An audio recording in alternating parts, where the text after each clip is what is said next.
students, welcome back to my class. Hope everyone are fine. Students, this is a very important and most requested video because ತುಂಬಾ ಜನ ವಿದ್ಯಾರ್ಥಿಗಳು ಕೇಳ್ತಾ ಇದ್ದಂತದ್ದು SSLC 2022 board examination ಗೋಸ್ಕರ science passing package ನ ಒಂದು post ಮಾಡಿ ಅಂತ ಕೇಳ್ತಿದ್ವಿ. ಇವತ್ತಿನ ವಿಡಿಯೋದಲ್ಲಿ ನಾನು ಪಾಸಿಂಗ್ ಪ್ಯಾಕೇಜ್ ಅಲ್ಲ, ನಿಮ್ಗೆ ಒಂದು ಸ್ಕೋರಿಂಗ್ ಪ್ಯಾಕೇಜ್ ಅನ್ನೇ ಶೇರ್ ಮಾಡ್ತಾ ಇದ್ದೀನಿ. ಸೊ ಇದು ಸ್ಕೋರಿಂಗ್ ಪ್ಯಾಕೇಜ್ ನ ಪಾರ್ಟ್ 1 ಆಗಿದೆ. ಬಿಕಾಸ್ ಈ ವಿಡಿಯೋದಲ್ಲಿ ನಾನು ನಿಮ್ ಜೊತೆಗೆ ಎಕ್ಸಾಮಿನೇಷನ್ಗೆ ನೀವು ಓದಲೇಬೇಕಾದಂತ ಕಾನ್ಸೆಪ್ಟ್ ನ ಶೇರ್ ಮಾಡ್ತಾ ಇದ್ದೀನಿ. ಅಂಡ್ ಈ ವಿಡಿಯೋದಲ್ಲಿ ನಾನು ಶೇರ್ ಮಾಡುವಂತ ಕಾನ್ಸೆಪ್ಟ್ ಹ್ಯಾಂಡ್ ರಿಟನ್ ನೋಟ್ಸ್ ಆಗಿದೆ. ಯೂಶಲಿ ಯೂಟ್ಯೂಬ್ ನಲ್ಲಿ ಎಷ್ಟೊಂದು ಪಾಸಿಂಗ್ ಪ್ಯಾಕೇಜಸ್ ನಿಮ್ಗೆ ಅವೈಲೇಬಲ್ ಇರುತ್ತೆ. ಪಾಸಿಂಗ್ ಪ್ಯಾಕೇಜಸ್ ನಲ್ಲಿ ಸಾಮಾನ್ಯವಾಗಿ ಕ್ವೆಶ್ಚನ್ ಅಂಡ್ ಆನ್ಸರ್ಸ್ ಅನ್ನ ಕೊಟ್ಟಿರ್ತಾರೆ. ಸಪೋಸ್ ನಿಮ್ಮ ಒಂದು ಪಬ್ಲಿಕ್ ಎಕ್ಸಾಮಿನೇಷನ್ ಅಲ್ಲಿ ಅದೇ ಕ್ವೆಶ್ಚನ್ ಬರ್ಲಿಲ್ಲ ಅಂದ್ರೆ, ಅದೇ ಕಾನ್ಸೆಪ್ಟ್ ನ ಬೇರೆ ರೀತಿ ಕೇಳಿದ್ರೆ ಆನ್ಸರ್ ಮಾಡಕ್ಕೆ ನಿಮ್ಗೆ ತುಂಬಾ ಕಷ್ಟ ಆಗುತ್ತೆ. So instead of learning the questions, let us learn the concept in an easiest way, so that a concept related ಆಗಿ ಯಾವುದೇ ಒಂದು ಕ್ವೆಶ್ಚನ್ ಕೇಳಿದ್ರು 100% ನೀವು ಆನ್ಸರ್ ಮಾಡಬಹುದು. ಆ ಒಂದು ಗ್ಯಾರಂಟಿನ ನಾನು ಕೊಡ್ತೀನಿ. So without wasting much time, let's get start the video. And ನೀವೇನಾದ್ರೂ ಇದೇ ಮೊದಲನೇ ಬಾರಿಗೆ ನನ್ನ ಚಾನೆಲ್ ನ ವಿಸಿಟ್ ಮಾಡ್ತಾ ಇದ್ರೆ, do subscribe to my channel and hit the bell notification. And ನಿಮ್ಮ ಫ್ರೆಂಡ್ಸ್ ಒಂದಿಗೆ ತಪ್ಪದೆ ಈ ವಿಡಿಯೋನ ಶೇರ್ ಮಾಡಿ. ಡೆಫಿನೆಟ್ಲಿ ಈ ಸ್ಕೋರಿಂಗ್ ಪ್ಯಾಕೇಜ್ ಪಾರ್ಟ್ 1 ಸೀರೀಸ್ ಎಲ್ರಿಗೂ ಕೂಡ ಹೆಲ್ಪ್ ಆಗುತ್ತೆ. ಸ್ಟೂಡೆಂಟ್ಸ್, ಸ್ಕೋರಿಂಗ್ ಪ್ಯಾಕೇಜ್ ನಲ್ಲಿ ನಾನು ಸೆಲೆಕ್ಟ್ ಮಾಡ್ಕೊಂಡಿರುವಂತ first lesson life process. So life process ನಲ್ಲಿ ತುಂಬಾ ಇಂಪಾರ್ಟೆಂಟ್ ಆಗಿ ಯಾವುದೆಲ್ಲ ಕಾನ್ಸೆಪ್ಟ್ ಅನ್ನ ನೀವು ಎಕ್ಸಾಮಿನೇಷನ್ಗೆ ತಿಳ್ಕೊಳ್ಬೇಕು ಅಂಡ್ ಅದನ್ನ ಪ್ರಾಕ್ಟೀಸ್ ಮಾಡಬೇಕು ಅಂತ ಕಾನ್ಸೆಪ್ಟ್ ಅನ್ನ ನಾನೀಗ ಎಕ್ಸ್ಪ್ಲೇನ್ ಮಾಡ್ತಾ ಬರ್ತೀನಿ. ಸೊ ಒಂದ್ ವೇಳೆ ನೀವು ಇದನ್ನ ಸ್ಕೂಲಲ್ಲಿ ತಿಳ್ಕೊಂಡಿಲ್ಲ ಅಂದ್ರೆ ಇದನ್ನ ಅರ್ಥ ಮಾಡಿಕೊಂಡು ಡೆಫಿನೆಟ್ಲಿ ಎಕ್ಸಾಮಿನೇಷನ್ಗೆ ಪ್ರಾಕ್ಟೀಸ್ ಮಾಡಿ. ಓಪನ್ ಅಂಡ್ ಕ್ಲೋಸ್ ಸ್ಟೊಮ್ಯಾಟಾ ಎರಡು ಡಯಾಗ್ರಾಮ್ನ ಕೂಡ ನೀವು ಕಲ್ತ್ಕೊಳ್ಬೇಕು. ನೆಕ್ಸ್ಟ್ ಫಂಕ್ಷನ್ಸ್ ಆಫ್ ಸ್ಟೊಮ್ಯಾಟಾನ ನೋಡೋದಾದ್ರೆ, so stomata help in exchange of gases and also it help in losing the water. So exchange of gas and loss of water, these are the 2 functions. ಇದನ್ನ ಬರೆಯೋದ್ರಿಂದ ನಿಮಗೆ 1 marks ಸಿಗುತ್ತೆ examination ಅಲ್ಲಿ. Next nutrition in human beings concept ಸ್ವಲ್ಪ ಲೆಂದಿಯೆಸ್ಟ್ concept, but ಇದರಲ್ಲಿ variety of questions ಅನ್ನ ಕೇಳ್ತಾರೆ. So complete ಆಗಿ nutrition in the human being explain ಮಾಡಿ ಅಂತ ಕೇಳಬಹುದು, ಅಥವಾ name the enzyme present in the mouth ಅಂತ ಕೇಳ್ಬೋದು, name the gastric juices released in the stomach ಅಂತ ಕೇಳ್ಬೋದು, or why small intestine is called as site of complete digestion ಅಂತ ಕೇಳ್ಬೋದು. ಸೊ ವೆರೈಟಿ ಆಫ್ ಕ್ವೆಶನ್ಸ್ ಅನ್ನ ಕೇಳ್ತಾರೆ. ಅಥವಾ what is the enzyme secreted by liver or pancreas ಅಂತ ಕೇಳ್ತಾರೆ. So there R variety of questions. So nutrition in human ಬೀಯಿಂಗ್ಸ್ನ ನೋಡಿದಾಗ first nutrition starts from mouth. ಮೌತ್ನಲ್ಲಿ ಸಲೈವರಿ ಗ್ಲ್ಯಾಂಡ್ಸ್ ಇರುತ್ತೆ. ಸಲೈವರಿ ಗ್ಲ್ಯಾಂಡ್ಸ್ ಏನನ್ನ ಸೆಕ್ರೀಟ್ ಮಾಡುತ್ತೆ ಅಂದರೆ ಸಲೈವಾನ ಸೆಕ್ರೀಟ್ ಮಾಡುತ್ತೆ. ಸೊ ಈ ಸಲೈವಾದಲ್ಲಿ ಸಲೈವರಿ ಎನ್ಸೈಮ್ಸ್ ಇರುತ್ತೆ. So what is the function of saliva or salivary enzymes ಅಂದರೆ, saliva changes the starch into sugar. So ಫುಡ್ಡಲ್ಲಿರುವಂಥ ಸ್ಟಾರ್ಚನ್ನು ಇದು ಶುಗರ್ ಆಗಿ ಕನ್ವರ್ಟ್ ಮಾಡುತ್ತೆ.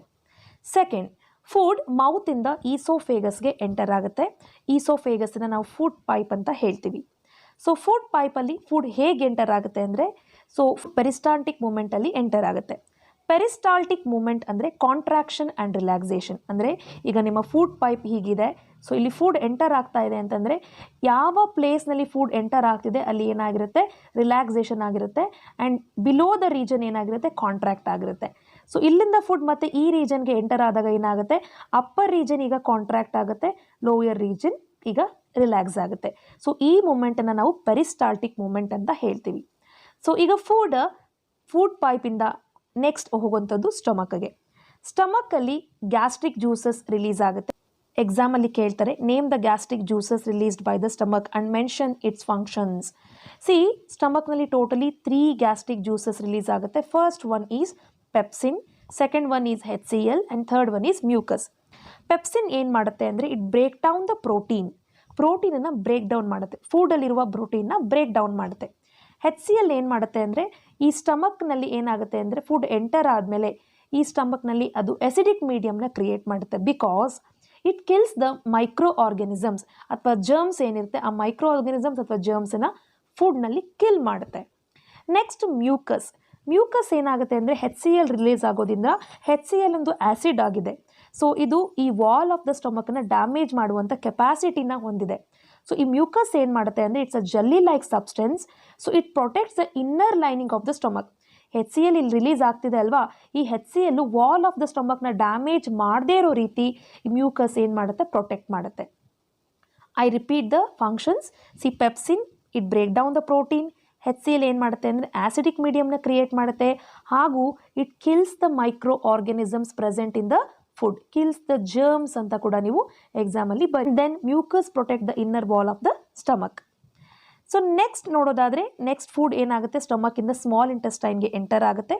ಸ್ಮಾಲ್ ಇಂಟೆಸ್ಟೈನಲ್ಲಿ ಏನಾಗುತ್ತೆ ಅಂದರೆ ಕೆಲವೊಂದು ಸೆಕ್ರೀಷನ್ಸ್ ರಿಸೀವ್ ಆಗುತ್ತೆ. ಸೊ ಸ್ಟಮಕ್ ನೀವು ನೋಡ್ಬೋದು, ಡಯಾಗ್ರಾಮ್ ನೋಡೋದಾದರೆ ಸ್ಟಮಕ್ ಇದೆ ಇಲ್ಲಿ. ಸೊ ಸ್ಟಮಕ್ನ ಕೆಳಗಡೆ ಏನಿದೆ ಅಂದರೆ ಪ್ಯಾನ್ಕ್ರಿಯಾಸ್ ಇದೆ ಆ್ಯಂಡ್ ಈ ರೀಜನಲ್ಲಿ ಲಿವರ್ ಇದೆ. ಓಕೆ, ಸೊ ಲಿವರಿಂದ ಹಾಗೂ ಪ್ಯಾನ್ಕ್ರಿಯಾಸಿಂದ ಏನಾಗುತ್ತೆ ಸೆಕ್ರೀಷನ್ಸ್ ಎರಡೂ ಕೂಡ ಆ್ಯಡಪ್ ಆಗುತ್ತೆ when the food enter into the small intestine. ಈ ಸೆಕ್ರೀಷನ್ಸ್ ಜೊತೆಗೆ ಆ್ಯಡ್ ಆಗುತ್ತೆ. ಓಕೆ, ಸೊ ಸ್ಮಾಲ್ ಇಂಟೆಸ್ಟೈನ್ಗೆ ಎಂಟರ್ ಆಗಬೇಕಾದ್ರೆ ಏನಾಗುತ್ತೆ, along with these secretions food will enter into small intestine. So small ಇಂಟೆಸ್ಟೈನಲ್ಲಿ ಫುಡ್ ಏನೇನಾಗುತ್ತೆ ಅಂದರೆ ರಿಸೀವ್ಸ್ ದ ಸೆಕ್ರೀಷನ್ಸ್ ಅಂತ ಹೇಳಿದೆ. ಸೊ ಲಿವರಿಂದ ಸೆಕ್ರೀಷನ್ ಆ್ಯಡಪ್ ಆಗುತ್ತೆ.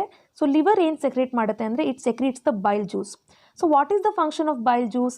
ಬೈಲ್ ಜ್ಯೂಸ್ ಏನು ಮಾಡುತ್ತೆ ಅಂದರೆ ಎಮಲ್ಸಿಫಿಕೇಶನ್ ಆಫ್ ಫ್ಯಾಟ್ಸ್, ಅಂದರೆ ಲಾರ್ಜ್ ಫ್ಯಾಟ್ ಗ್ಲೋಬ್ಯೂಲ್ಸನ್ನು ಸ್ಮಾಲ್ ಫ್ಯಾಟ್ ಗ್ಲೋಬ್ಯೂಲ್ಸ್ ಆಗಿ ಬ್ರೇಕ್ ಡೌನ್ ಮಾಡುತ್ತೆ. So that is what we will call it as emulsification. Next ಪ್ಯಾನ್ಕ್ರಿಯಾಸಿಂದ ಕೂಡ ಸೆಕ್ರೀಷನ್ ಆ್ಯಡ್ ಆಗುತ್ತೆ. Pancreas secretes the pancreatic juice. ಈ ಪ್ಯಾನ್ಕ್ರಿಯಾಟಿಕ್ ಜ್ಯೂಸಲ್ಲಿ 3 ಎಂಜೈಮ್ಸ್ ಇದೆ. We call it as pancreatic enzymes. First one is trypsin, second one is lipase, third one is amylase. ಟ್ರಿಪ್ಸಿನ್ನ function ಏನು? Very simple, it help in digesting the protein. So what is the function of lipase? So lipase ಏನು ಮಾಡುತ್ತೆ ಅಂದರೆ it break down the large fat globules into smaller fat globules. Next amylase ಏನು ಮಾಡುತ್ತೆ, it converts the ಸ್ಟಾರ್ಚನ್ನ convert ಮಾಡುತ್ತೆ. So these are the functions of the enzymes secreted by the pancreatic juice. Okay, very very important. So ಫಂಕ್ಷನನ್ನು ನೆನ್ಪಿಟ್ಕೊಳ್ಳಿ. Next food ಏನಾಗುತ್ತೆ small ಇಂಟೆಸ್ಟೈನಲ್ಲಿ complete ಆಗಿ digest ಆಗುತ್ತೆ. ಎಕ್ಸಾಮ್ನಲ್ಲಿ ಕೇಳ್ತಾರೆ small intestine is called as site of complete digestion. Why ಅಂತ? Because small ಇಂಟೆಸ್ಟೈನಲ್ಲಿ ಫುಡ್ ಕಂಪ್ಲೀಟ್ ಆಗಿ ಡೈಜೆಸ್ಟ್ ಆಗುತ್ತೆ. ಸೊ ಡೈಜೆಸ್ಟ್ ಆದಂಥ ಫುಡ್ ಏನಾಗುತ್ತೆ ಅಂದರೆ ಸ್ಮಾಲ್ ಇಂಟೆಸ್ಟೈನಲ್ಲಿ ನೀವು ನೋಡ್ಬೋದು ಒಂದು small part of small intestine ನಾನು ಬರೀತಾ ಇದ್ದೀನಿ ನಾನಿಲ್ಲಿ. So small intestine contains the finger like projections. So ಈ ರೀತಿ ಪ್ರೊಜೆಕ್ಷನ್ಸ್ ಇರುತ್ತೆ ಸ್ಮಾಲ್ ಇಂಟೆಸ್ಟೈನಲ್ಲಿ. ಸೊ ಇದನ್ನು ನಾವು ಫಿಂಗರ್ ಲೈಕ್ ಪ್ರೊಜೆಕ್ಷನ್ಸ್ ಅಂತ ಹೇಳ್ತೀವಿ. So these finger like projections it absorbs the digested food. They are actually richly supplied with the blood vessels. ಈ ವಿಲ್ಲ ಏನಾಗುತ್ತೆ they are richly supplied with the blood vessels. So digest ಆದಂಥ ಫುಡ್ಡನ್ನು ಇದು absorb ಮಾಡುತ್ತೆ. Absorb ಮಾಡಿ small ಇಂಟೆಸ್ಟೈನಿಂದ it sends to every part of the body. ಅಂದರೆ ಪ್ರತಿಯೊಂದು ಸೆಲ್ಸ್ಗೂ, ನಮ್ಮ ಬಾಡಿನಲ್ಲಿರುವ ಪ್ರತಿಯೊಂದು ಸೆಲ್ಸ್ಗೂ ಕೂಡ ಇದು ಫುಡ್ಡನ್ನು ಸಪ್ಲೈ ಮಾಡುತ್ತೆ. So villi are the finger-like projections which is richly supplied with the blood vessels and it is helping to absorb the digested food and it passes to each and every cell present in our body. Very very important. Next, small intestine in the food enter ಆಗುವಂಥದ್ದು next large ಇಂಟೆಸ್ಟೈನ್ಗೆ. So large ಇಂಟೆಸ್ಟೈನಲ್ಲಿ ಏನಾಗುತ್ತೆ ಅಂದರೆ small ಇಂಟೆಸ್ಟೈನಲ್ಲಿ ಉಳಿದಂಥ food unabsorbed food ಅಂತ ಹೇಳ್ತೀವಿ. That will be sent to large intestine. So ಈ unabsorbed ಫುಡ್ಡಲ್ಲಿರುವಂಥ excess of ವಾಟರನ್ನು large intestine absorb ಮಾಡ್ಕೊಳ್ಳುತ್ತೆ ಆ್ಯಂಡ್ ಬೇಡದೇ ಇರುವಂಥ ರೆಸ್ಟ್ ಆಫ್ ದ ಮೆಟೀರಿಯಲ್ಸನ್ನ it will throw out through anus. So this is all about the functions of nutrition in the human being. ತುಂಬ simple and ತುಂಬ easy. ನಾನು ಹೇಳಿದ ಹಾಗೆಯೇ ನೀವು ರಿವೈಸ್ ಮಾಡಿ ಯಾವುದೇ ಕ್ವೆಶನ್ ಕೊಟ್ಟರು ಎಕ್ಸಾಮಲ್ಲಿ ತುಂಬ ಪರ್ಫೆಕ್ಟಾಗಿ ಆನ್ಸರ್ ಮಾಡ್ಬೋದು.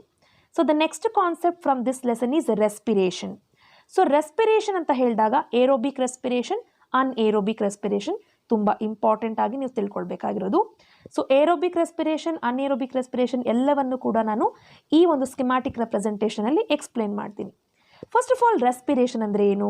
Respiration is a process of break down of glucose. Glucose ಏನಾಗುತ್ತೆ ಆಕ್ಸಿಜನ್ನ ಪ್ರೆಸೆನ್ಸಲ್ಲಿ ಬ್ರೇಕ್ ಡೌನ್ ಆಗುತ್ತೆ to release the energy. That is what we will call it as respiration. So aerobic respiration ಅಂದರೆ respiration happens in the presence of oxygen. Aerobic respiration happens in the presence of oxygen. So anaerobic ಏನಾಗುತ್ತೆ ಅಂದರೆ in the absence of oxygen ಅಲ್ಲಿ ಆಗುತ್ತೆ. So let us look at this schematic representation. So ಇದು ನೋಡಿ break down of glucose in the pyruvate ಎಕ್ಸಾಮಲ್ಲಿ ಕೇಳ್ತಾರೆ, 3 marks ಈಸಿಯಾಗಿ ತೊಗೊಳ್ಬೋದು. So ನೋಡಿ ಗ್ಲೂಕೋಸ್ ಏನಾಗುತ್ತೆ ಸೆಲ್ಲಲ್ಲಿ ಎಂಟರ್ ಆದಾಗ in the cytoplasm every cell ಪ್ರತಿ ಸೆಲಲ್ಲೂ ಕೂಡ ಸೈಟೋಪ್ಲಾಸಮ್ ಇರುತ್ತೆ. It's a fluid medium. So pyruvate ಆಗಿ ಬ್ರೇಕ್ ಡೌನ್ ಆಗುತ್ತೆ. ಅಂದರೆ 6 ಕಾರ್ಬನ್ ಆಟಮ್ಸ್ ಏನಾಗುತ್ತೆ 3 ಕಾರ್ಬನ್ ಆಟಮ್ಸ್ ಆಗಿ ಬ್ರೇಕಪ್ ಆಗುತ್ತೆ. ಸೊ ಇಂಪಾರ್ಟೆಂಟ್ ಆಗಿ ತಿಳ್ಕೊಳ್ಬೇಕಾಗಿರೋದು ನೀವು ಏನು ಅಂದರೆ ಈ ಪೈರುವೇಟ್ ಏನೇನಾಗುತ್ತೆ, in the absence of oxygen ಅಂದರೆ anaerobic respiration, absence of oxygen ಇದು ಎಲ್ಲ ಆಗುತ್ತೆ ಅಂದರೆ it happens in the presence of ಈಸ್ಟಲ್ಲಿ ಆಗುತ್ತೆ. So pyruvate break down in the absence of oxygen and it releases ethanol, carbon dioxide and energy. Very, very important. This is also called as anaerobic respiration. Okay. Next, ಈ pyruvate lac of oxygen ಅಲ್ಲಿ ಏನಾಗುತ್ತೆ, lac of oxygen takes place in the muscle cells. ಅಂದರೆ ನೀವು ಹೆವಿಯಾಗಿ exercise ಮಾಡಿದಾಗ ಏನಾಗುತ್ತೆ, oxygen muscle ಸೆಲ್ಸ್ಗೆ appropriate ಆಗಿ ಅಂದರೆ ಅಥವಾ ಪ್ರಾಪರ್ ಆಗಿ ಸಪ್ಲೈ ಆಗಲ್ಲ. ಸೊ ಅಂಥ ಟೈಮಲ್ಲಿ ಏನಾಗುತ್ತೆ, it break down to release lactic acid and energy. So ನೀವು ಹೆವಿ ಎಕ್ಸಸೈಸ್ ಮಾಡಬೇಕಾದ್ರೆ, ರನ್ನಿಂಗ್ ಮಾಡಬೇಕಾದ್ರೆ ಏನಾಗುತ್ತೆ ಅಂದರೆ ಮಸಲ್ ಸೆಲ್ಸ್ ಕ್ರ್ಯಾಂಪ್ ಆಗುತ್ತೆ, ಮಸಲ್ ಕ್ರ್ಯಾಂಪ್ ಆಗುತ್ತೆ. That is because of the release of lactic acid and energy. And in the presence of oxygen ಇದನ್ನು ನಾವು aerobic respiration ಅಂತ ಕೇಳ್ತೀವಿ. This happen in the mitochondria of the cell. So in the presence of oxygen ಅಲ್ಲಿ ಏನಾಗುತ್ತೆ ಅಂದರೆ carbon dioxide, water and energy release ಆಗುತ್ತೆ. ತುಂಬ important, ಇದನ್ನು ಬರೆದು ಪ್ರಾಪರ್ ಆಗಿ ನೀವು ಪ್ರಾಕ್ಟೀಸ್ ಮಾಡಿ 3 ಮಾರ್ಕ್ಸ್ ಸಿಗುತ್ತೆ. ಒಂದು ವೇಳೆ ಈ ಸ್ಕಿಮ್ಯಾಟಿಕ್ ರೆಪ್ರೆಸೆಂಟೇಷನ್ ಕೊಡಲಿಲ್ಲ ಅಂದರೆ ಎಕ್ಸಾಮಲ್ಲಿ ಕೇಳ್ತಾರೆ, name the products obtain during anaerobic respiration. ಎಲ್ಲಾಗುತ್ತೆ, ಈಸ್ಟಲ್ಲಾಗುತ್ತೆ. Products ethanol, carbon dioxide and energy release ಆಗುತ್ತೆ. ಲ್ಯಾಕ್ ಆಫ್ ಆಕ್ಸಿಜನ್ ಅಂದರೆ ಮಸಲ್ ಸೆಲ್ಸಲ್ಲಿ lactic acid and energy release ಆಗುತ್ತೆ. ಅಥವಾ name the products obtain during aerobic respiration ಅಂದರೆ carbon dioxide, water, energy release ಆಗುತ್ತೆ, ಗೊತ್ತಿರಬೇಕು. So aerobic and anaerobic respiration ಈಗ ತಾನೇ ನಾನು ಎಕ್ಸ್ಪ್ಲೇನ್ ಮಾಡಿದ್ದೀನಿ. ಸೊ ಸೇಮ್ ಡೆಫಿನಿಷನ್ ಇಲ್ಲಿ ನಾನು ಕೊಟ್ಟಿದ್ದೀನಿ. Respiration that takes place in the presence of oxygen is aerobic, which takes place in the absence of oxygen is anaerobic. Next ಎಕ್ಸಾಮಲ್ಲಿ frequent ಆಗಿ ಕೇಳ್ತಾ ಇರ್ತಾರೆ, aquatic animals breathe faster compare to terrestrial animals, why? Give reason ಅಂತ ಕೇಳ್ತಾರೆ. ಯಾಕೆ ಅಂದರೆ ವಾಟರ್ನಲ್ಲಿ ಏನಾಗಿರುತ್ತೆ ಅಂದರೆ ಆಕ್ಸಿಜನ್ ಡಿಸಾಲ್ವ್ಡ್ ಫಾರ್ಮಲ್ಲಿ ಇರುತ್ತೆ. So that is the reason aquatic animals breathe faster compare to terrestrial animals. Reason ಏನು? Because they take in, who aquatic animals take in the dissolved oxygen. Okay. So the next concept transportation ಬಗ್ಗೆ ನೀವು ತಿಳ್ಕೊಳ್ಬೇಕು. So ಟ್ರಾನ್ಸ್ಪೋರ್ಟೇಷನ್ಗೆ related ಆಗಿ ಒಂದು ವಿಡಿಯೋನ post ಮಾಡಿದ್ದೀನಿ. ಅಂದರೆ complete human ಹಾರ್ಟ್ನಲ್ಲಿ ಯಾವ ರೀತಿ ಬ್ಲಡ್ ಸರ್ಕ್ಯುಲೇಟ್ ಆಗುತ್ತೆ ಅಂತ ಅದನ್ನ ನಾನು ಡಿಸ್ಕ್ರಿಪ್ಷನಲ್ಲಿ ಲಿಂಕ್ ಮಾಡಿರ್ತೀನಿ. ಸೊ ಇಂಪಾರ್ಟೆಂಟ್ ಆಗಿ ನಿಮಗೆ ಎಕ್ಸಾಮಲ್ಲಿ ಡಬಲ್ ಸರ್ಕ್ಯುಲೇಷನ್ ಬಗ್ಗೆ ಕೇಳ್ತಿರ್ತಾರೆ. ಡಬಲ್ ಸರ್ಕ್ಯುಲೇಷನ್ ಅಂದರೆ double in the sense 2 times. So ಏನಾಗುತ್ತೆ, blood goes through the heart twice ಅಂದರೆ 2 times during each cycle. So ಈಗ ಇದೊಂದು ಹಾರ್ಟ್ ಅಂತ ನಾವು ಕನ್ಸಿಡರ್ ಮಾಡಿದಾಗ ಏನಾಗುತ್ತೆ, ಈ ಹಾರ್ಟ್ನಲ್ಲಿ ಬ್ಲಡ್ ಏನಾಗುತ್ತೆ 2 ಟೈಮ್ಸ್ ಎಂಟರ್ ಆಗುತ್ತೆ. Once oxygenated blood, another time deoxygenated blood. So as the blood is entering to the heart 2 times during 1 cycle, ಇದನ್ನು ನಾವು ಡಬಲ್ ಸರ್ಕ್ಯುಲೇಷನ್ ಅಂತ ಕರಿತೀವಿ. Very very important. Next blood vessels ಬಗ್ಗೆ ನೀವು ತಿಳ್ಕೊಳ್ಬೇಕು. ಸೊ ಬ್ಲಡ್ ವೆಸಲ್ಸ್ ಬಗ್ಗೆ ನಾವು ತಿಳ್ಕೊಳ್ಳೋದಾದರೆ you have to learn about arteries and veins. What is mean by arteries ಕೇಳ್ತಾರೆ. Arteries are the blood vessels. Okay, they are the blood vessels which carries the oxygenated blood from where, from heart to different parts of the body. ಹಾರ್ಟಿಂದ ಎಲ್ಲ ಪಾರ್ಟ್ಸ್ಗೂ ಕೂಡ ಬ್ಲಡ್ಡನ್ನು carry ಮಾಡುವಂಥ blood vessel artery. Okay. Next coming to veins. Veins ಏನು ಮಾಡುತ್ತೆ ಅಂದರೆ ಬಾಡಿನಲ್ಲಿರುವ ಎಲ್ಲ ಪಾರ್ಟಿಂದನೂ ಕೂಡ ಬ್ಲಡ್ಡನ್ನು ಏನು ಮಾಡುತ್ತೆ, ಹಾರ್ಟ್ಗೆ ಕ್ಯಾರಿ ಮಾಡುತ್ತೆ. What kind of blood it carry? It carries the deoxygenated blood. Okay. So once again I repeat, arteries carry oxygenated blood from heart to different parts of the body. Veins carry deoxygenated blood from all the parts of the body back to the heart. Very very important. Next ನಾನು mention ಮಾಡಿರುವಂಥ concept pulmonary vein and right atrium. Pulmonary ವೇನ್ನ ಏಕೆ mention ಮಾಡಿದ್ದೀನಿ ಅಂತಂದರೆ, all the veins in our body carries the deoxygenated blood. All the veins, ನಮ್ಮ ಬಾಡಿನಲ್ಲಿರುವ ಎಲ್ಲ veins ಕೂಡ ಡಿಆಕ್ಸಿಜಿನೇಟೆಡ್ ಬ್ಲಡ್ಡನ್ನು ಕ್ಯಾರಿ ಮಾಡುತ್ತೆ. ಸಿಮಿಲರ್ಲಿ ನಮ್ಮ ಬಾಡಿನಲ್ಲಿರುವ ಎಲ್ಲ ಆರ್ಟರೀಸು ಕೂಡ ಆಕ್ಸಿಜಿನೇಟೆಡ್ ಬ್ಲಡ್ಡನ್ನು ಕ್ಯಾರಿ ಮಾಡುತ್ತೆ. But the only vein which carries the oxygenated blood is pulmonary vein, and the only artery which carries the deoxygenated blood is pulmonary artery. Short ಫಾರ್ಮಲ್ಲಿ PA ಅಂತ ಬರೆದಿರ್ತೀನಿ. It is pulmonary artery. So human ಹಾರ್ಟನ್ನು ನಾವು ಬರೆದಾಗ 4 chambers ಇರುತ್ತಲ್ವಾ. So ಈ 4 ಚೇಂಬರಲ್ಲಿ ಏನಾಗುತ್ತೆ, pulmonary arteries and pulmonary veins ಇರುತ್ತೆ. ಪಲ್ಮನರಿ ಆರ್ಟರಿ ಮುಖಾಂತರ ಡಿಆಕ್ಸಿನೇಟೆಡ್ ಬ್ಲಡ್ ಏನಾಗುತ್ತೆ ಅಂದರೆ ಇಲ್ಲಿ ರೈಟ್ ಏಟ್ರಿಯಮ್ಗೆ ಬರುತ್ತೆ. So right atrium receives the deoxygenated blood through pulmonary artery. Pulmonary veins ಇಂದ ಏನಾಗುತ್ತೆ ಅಂದರೆ ಆಕ್ಸಿಜನೇಟೆಡ್ ಬ್ಲಡ್ ಲೆಫ್ಟ್ ಏಟ್ರಿಯಮ್ಗೆ ಬರುತ್ತೆ. ತುಂಬ ಇಂಪಾರ್ಟೆಂಟ್, ನೆನ್ಪಿಟ್ಕೊಳ್ಳಿ. ಎಕ್ಸಾಮಲ್ಲಿ ಒಂದು ವೇಳೆ ಹ್ಯೂಮನ್ ಹಾರ್ಟ್ ಡಯಾಗ್ರಾಮ್ ಕೊಟ್ಟು ಲೇಬಲ್ ಮಾಡಿ ಅಂದರೆ very very easy.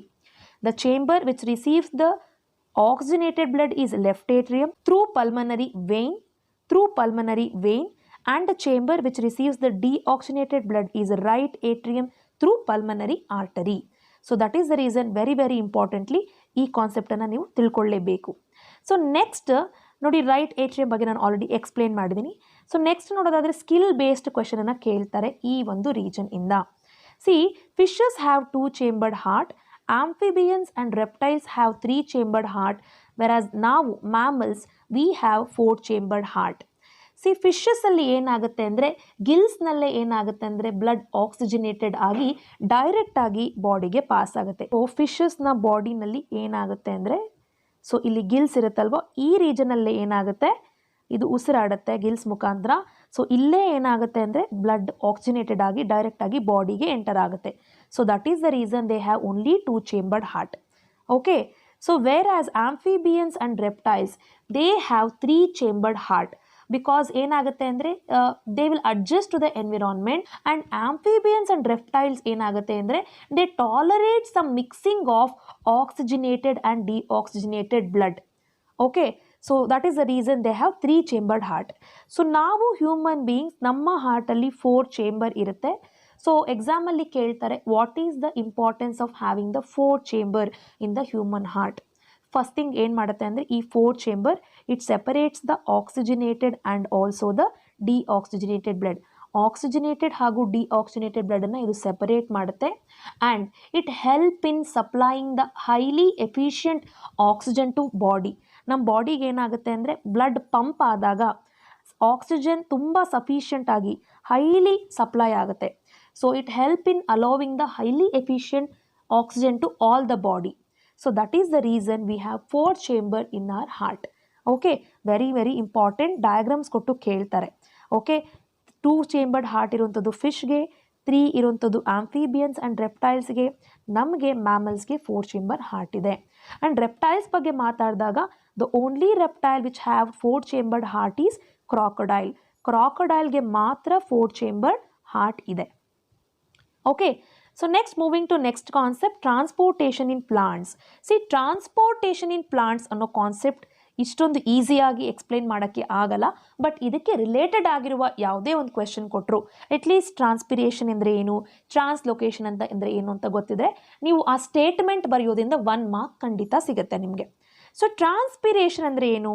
Transpiration is nothing but the loss of water in the form of water vapour. ಎಲ್ಲಿಂದ?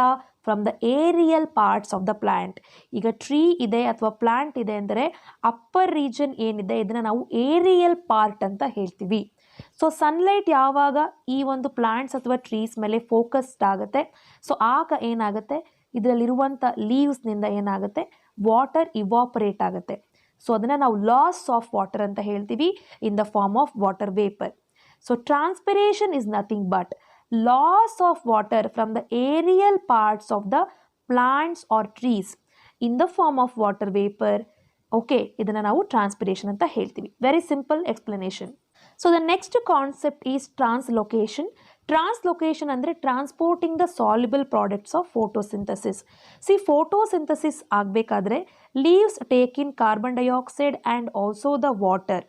ಸೊ ಕಾರ್ಬನ್ ಡೈಆಕ್ಸೈಡ್ ಮತ್ತು ವಾಟರ್ನ ತಗೊಳುತ್ತೆ in the presence of sunlight and also the chlorophyll ಏನಾಗುತ್ತೆ, it prepares the glucose, that means it prepares the food. So ಈ prepare ಆದಂಥ food ಏನಾಗುತ್ತೆ, it has to be transported to all the parts of the body. Okay, ಎಲ್ಲ part of the plant ಬಾಡಿಗೂ ಕೂಡ ಈ glucose ಏನಾಗಬೇಕು, supply ಆಗಬೇಕು. Because plant grow ಆಗಬೇಕು. ಸೊ ಈ ಗ್ಲೂಕೋಸ್ ಏನಾಗಬೇಕು, ಈಗ ಟ್ರಾನ್ಸ್ಪೋರ್ಟ್ ಆಗಬೇಕು. So transporting the soluble products of what of photosynthesis. ಅದನ್ನೇ ನಾವು ಟ್ರಾನ್ಸ್ಲೊಕೇಶನ್ ಅಂತ ಹೇಳ್ತೀವಿ. ಟ್ರಾನ್ಸ್ಲೊಕೇಶನಲ್ಲಿ ಏನಾಗುತ್ತೆ ಅಂದರೆ ಗ್ಲೂಕೋಸು ಎಲ್ಲ ಕಡೆಗೂ ಕೂಡ ಟ್ರಾನ್ಸ್ಪೋರ್ಟ್ ಆಗುತ್ತೆ ಪ್ಲಾಂಟ್ನ ಬಾಡಿನಲ್ಲಿ. Clear? So next concept is excretion. ಎಕ್ಸ್ಕ್ರೀಷನ್ಗೆ ರಿಲೇಟೆಡ್ ಆಗಿ ಇಂಪಾರ್ಟೆಂಟ್ ಪಾಯಿಂಟ್ಸನ್ನು ನಾನು ಮೆನ್ಷನ್ ಮಾಡಿದ್ದೀನಿ. ಫಸ್ಟ್ ಆಫ್ ಆಲ್ ಎಕ್ಸ್ಕ್ರೀಷನ್ ಅಂದರೆ it is nothing but removal of harmful metabolic waste from the body. Metabolic waste ಅಂತ ಹೇಳ್ಬೋದು, ನೈಟ್ರೋಜಿನಸ್ ಮೆಟೀರಿಯಲ್ಸ್ ಅಂತ ಹೇಳ್ಬೋದು. ನಮ್ಮ ಬಾಡಿನಿಗೆ ಬೇಡದೇ ಇರುವಂಥ ವೇಸ್ಟ್ ಪ್ರಾಡಕ್ಟ್ನ ಹೊರಗಡೆ ಹಾಕೋದನ್ನು ನಾವು ಎಕ್ಸ್ಕ್ರೀಷನ್ ಅಂತ ಹೇಳ್ತೀವಿ. ಸೊ ಎಕ್ಸ್ಕ್ರಿಟರಿ ಸಿಸ್ಟಮ್ನ ನೋಡೋದಾದರೆ ರಫ್ ಆಗಿ ನಾನು ಸ್ಟ್ರಕ್ಚರ್ನ ಬರೀತಿದ್ದೀನಿ. So excretory system consist of pair of kidneys and pair of ureters. So ಈ ಯುರೇಟರ್ಸ್ ಏನಾಗುತ್ತೆ, ಯುರಿನರಿ ಬ್ಲ್ಯಾಡರ್ಗೆ ಕನೆಕ್ಟ್ ಆಗಿರುತ್ತೆ. So this is the urinary bladder and urinary bladder ಮುಖಾಂತರ ಯೂರಿನ್ ಹೊರಗಡೆ ಬರುತ್ತೆ ಥ್ರೂ ಯುರೇತ್ರಾ. ಈ ಪಾರ್ಟ್ನ ನಾವು ಯುರೇತ್ರಾ ಅಂತ ಕರಿತೀವಿ. So it consist of pair of kidneys, pair of ureters, urinary bladder and urethra. So ಇದಿಷ್ಟು ಕೂಡ ಎಕ್ಸ್ಕ್ರಿಟರಿ ಸಿಸ್ಟಮ್ನ ಒಂದು ಪಾರ್ಟ್ಸ್.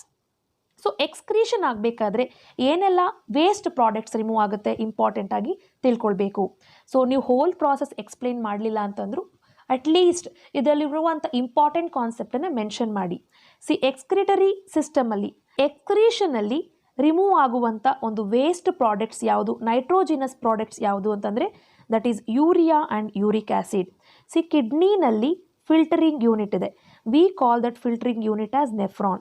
ಮಿಲಿಯನ್ಸ್ ಆಫ್ ನೆಫ್ರಾನು ಕಿಡ್ನಿನಲ್ಲಿ ಇರುತ್ತೆ.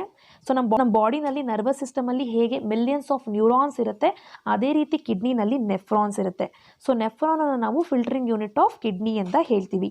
ಸೊ ಬ್ಲಡ್ಡನ್ನು ಫಿಲ್ಟರ್ ಮಾಡುತ್ತೆ ಕಿಡ್ನಿ. ಏನು ಮಾಡುತ್ತೆ, ಬ್ಲಡ್ಡನ್ನು ಫಿಲ್ಟರ್ ಮಾಡುತ್ತೆ. ಸೊ ಎಲ್ಲಿ ಫಿಲ್ಟರ್ ಆಗುತ್ತೆ ಅಂದರೆ ಇದು ನೆಫ್ರಾನಲ್ಲಿ ಫಿಲ್ಟರ್ ಆಗುತ್ತೆ. ಸೊ ಫಿಲ್ಟರ್ ಆಗಬೇಕಾದ್ರೆ ಈ ಒಂದು ನೆಫ್ರಾನ್ ಬೇಕಾಗಿರುವಂಥ ಸಬ್ಸ್ಟೆನ್ಸನ್ನು ರೀಅಬ್ಸಾರ್ಬ್ ಮಾಡುತ್ತೆ, ಬೇಡದೇ ಇರುವಂಥ ಸಬ್ಸ್ಟೆನ್ಸನ್ನು ರಿಮೂವ್ ಮಾಡುತ್ತೆ. ಯಾವುದೆಲ್ಲ ಸಬ್ಸ್ಟೆನ್ಸನ್ನು ಅಬ್ಸಾರ್ಬ್ ಮಾಡುತ್ತೆ, ಯಾವುದೆಲ್ಲ ಸಬ್ಸ್ಟೆನ್ಸನ್ನು ರಿಮೂವ್ ಮಾಡುತ್ತೆ ಅಂದರೆ ಬೇಡದೇ ಇರುವಂಥ ಯೂರಿಯಾ ಆ್ಯಂಡ್ ಯೂರಿಕ್ ಆ್ಯಸಿಡನ್ನು ಇದು ರಿಮೂವ್ ಮಾಡುತ್ತೆ, ಫಿಲ್ಟರ್ ಮಾಡುತ್ತೆ. ಫಿಲ್ಟರ್ ಮಾಡಿ ಯೂರಿನ್ಗೆ ಇದು ಸೆಂಡ್ ಮಾಡುತ್ತೆ. ವೆರಾಸ್ ರೀಅಬ್ಸಾರ್ಪ್ಷನ್ ಮಾಡುತ್ತೆ ಕೆಲವೊಂದು ಪ್ರಾಡಕ್ಟ್ಸನ್ನು. ಬ್ಲಡ್ ಫಿಲ್ಟರ್ ಆಗಬೇಕಾದ್ರೆ glucose, amino acid and salts ಇದೆಲ್ಲ ಕೂಡ ರೀಅಬ್ಸಾರ್ಬ್ ಆಗುತ್ತೆ. Because these are the products that is needed by our body. ಈ ಪ್ರಾಡಕ್ಟ್ಸ್ ನಮ್ಮ ಬಾಡಿಗೆ ಬೇಕು. ಅದರಿಂದ ಇದು ಏನಾಗುತ್ತೆ, ರೀಅಬ್ಸಾರ್ಬ್ ಆಗುತ್ತೆ ಡ್ಯೂರಿಂಗ್ ದ ಎಕ್ಸ್ಕ್ರೀಷನ್.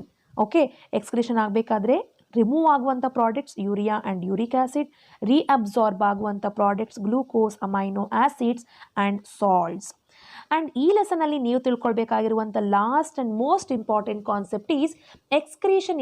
ಎಕ್ಸಾಮಲ್ಲಿ ಕೇಳ್ತಾರೆ, what are the methods used by the plants to get rid of excretory materials ಅಥವಾ ಎಕ್ಸ್ಕ್ರಿಟರಿ ಪ್ರಾಡಕ್ಟ್ಸ್. ನಮ್ಮ ಬಾಡಿನಲ್ಲಿ ಕಿಡ್ನಿ ಇದೆ, ವೆರಾಸ್ ಪ್ಲಾಂಟ್ಸ್ನ ಬಾಡಿನಲ್ಲಿ ಕಿಡ್ನಿ ಇಲ್ಲ. ಸೊ ಹಾಗಾದರೆ ಪ್ಲಾಂಟ್ಸ್ ಯಾವ ರೀತಿ ವೇಸ್ಟ್ ಪ್ರಾಡಕ್ಟ್ಸ್ನ ಎಕ್ಸ್ಕ್ರೀಟ್ ಮಾಡುತ್ತೆ ಅಂದರೆ it excrete the waste products in the form of oxygen. Photosynthesis ಆಗಬೇಕಾದ್ರೆ ಆಕ್ಸಿಜನನ್ನು ಪ್ಲಾಂಟ್ ರಿಲೀಸ್ ಮಾಡುತ್ತೆ. ಬಿಕಾಸ್ ಪ್ಲಾಂಟ್ಗೆ ಆಕ್ಸಿಜನ್ ಬೇಕಾಗಿದೆ, is the waste product. So oxygen is the waste product excreted during the photosynthesis. So ಅದೇ ರೀತಿ plants loses its leaves. So plants ಏನಾಗುತ್ತೆ, throughout the year green ಲೀವ್ಸನ್ನೇ ಇಟ್ಕೊಂಡಿರಲ್ಲ. ಕೆಲವೊಮ್ಮೆ ಏನಾಗುತ್ತೆ, ಲೀವ್ಸ್ ಡ್ರೈ ಆಗಿ ಅದು ಫಾಲ್ ಆಫ್ ಆಗುತ್ತೆ. So leaves contain some of the waste product. So that will be fall off later ಅಂತ ಹೇಳಬಹುದು. Next resins and gums. Resins and gums ನೋಡೋದ್ರೆ ಕೆಲವೊಂದು ಮರಗಳಲ್ಲಿ ನೀವು ನೋಡಿರ್ಬೋದು, ಏನಾಗುತ್ತೆ, ಲಿಕ್ವಿಡ್ ಇಲ್ಲಿ ಫ್ಲೋ ಆಗ್ತಾ ಇರುತ್ತೆ.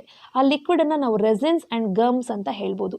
ಈ ರೆಸಿನ್ಸ್ ಆ್ಯಂಡ್ ಗಮ್ಸ್ ಏನಾಗುತ್ತೆ ಅಂದರೆ they are stored in the old xylem and they will be excreted out. ಯಾಕೆ ಅಂದರೆ ಈ ಮರಕ್ಕೆ ಈ ರೆಸಿನ್ ಆಗಿರ್ಬೋದು, ಗಮ್ ಆಗಿರ್ಬೋದು, it is not needed, it's a waste product. And also some of the waste materials are excreted to the soil. So root ಏನಾಗಿರುತ್ತೆ, ಸಾಯಿಲ್ನ ಕಾಂಟ್ಯಾಕ್ಟಲ್ಲಿರುತ್ತೆ. So ಪ್ಲಾಂಟ್ಗೆ ಬೇಡದೇ ಇರುವಂಥ ಕೆಲವೊಂದು ಮೆಟೀರಿಯಲ್ಸ್ನ ರೂಟ್ಸ್ನ ಮುಖಾಂತರ ಸಾಯಿಲ್ಗೂ ಕೂಡ ಪ್ಲಾಂಟ್ ಎಕ್ಸ್ಕ್ರೀಟ್ ಮಾಡುತ್ತೆ. So these are some of the methods where the plants use to get rid its waste product.